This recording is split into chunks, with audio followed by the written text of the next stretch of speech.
Hello, my name is Muhammad Askari, and this is my 658 video reflection. So how do I know that students in my classroom have accomplished the learning goal?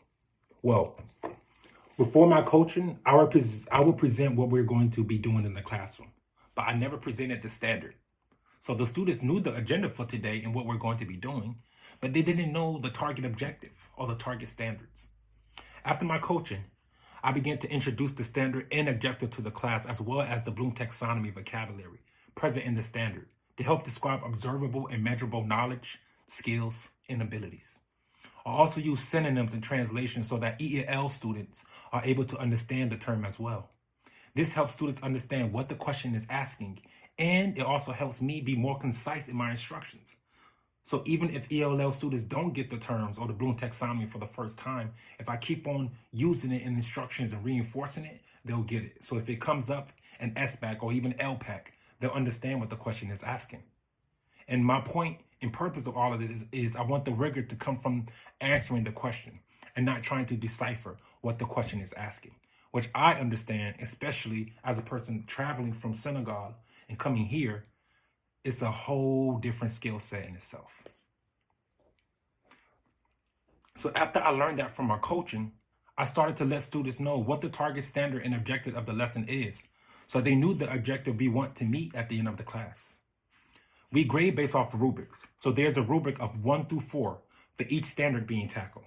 So 1 means they did not meet the standards. 2 means they're approaching the standards. 3 means they met the standards. And 4 means they exceeded the standards. Exceeding meaning they can help another student or a peer. For example, if students were doing a formative writing assignment, let's say a 1 to 2 paragraph of a personal narrative about an obstacle they have to overcome that changed them, they will have a writing rubric of 4 criteria. 1 is narrative scenes. So that's using a variety of storytelling techniques to tell complex, engaging scenes.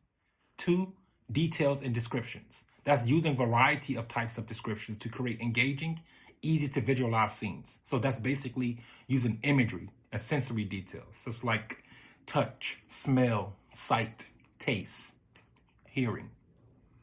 3rd is revision and collaboration. So students use peer and teacher feedback in order to revise their story. And last but not least, grammar and spelling. After the students complete the formative assessment, I grade them based on the rubric, so each criterion is graded between 1 through 4. So the students and I know exactly what the students excelled in and what they need to improve on. Now, we do this because if I just go and put 80%, 70%, 90%, 60%, students don't know what they have to improve on. All they see is a grade.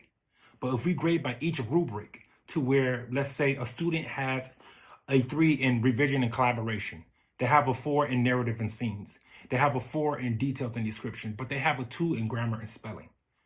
Even if they get a good grade or bad grade, they can look at that rubric and see exactly what they need to work on. And the teachers are able to see that as well.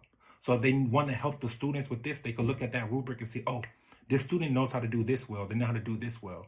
What they need help in is grammar and spelling. And that's why we grade by the rubric. Now, if a student gets 3 or higher per criterion, then that shows proficiency in the lesson or mastery, and that the student has accomplished the learning goals. The result of the formative assessment helps me gauge whether the student is ready for the summative, which is writing their whole personal narrative essay. If most of the classroom are proficient in the assessment, again, meaning they have a 3 or 4 for each criterion, I would give them more practice while conducting a small group to aid the students who are not proficient in the formative assessment, which means they got a 2 or 1 in those criteria. Thank you very much.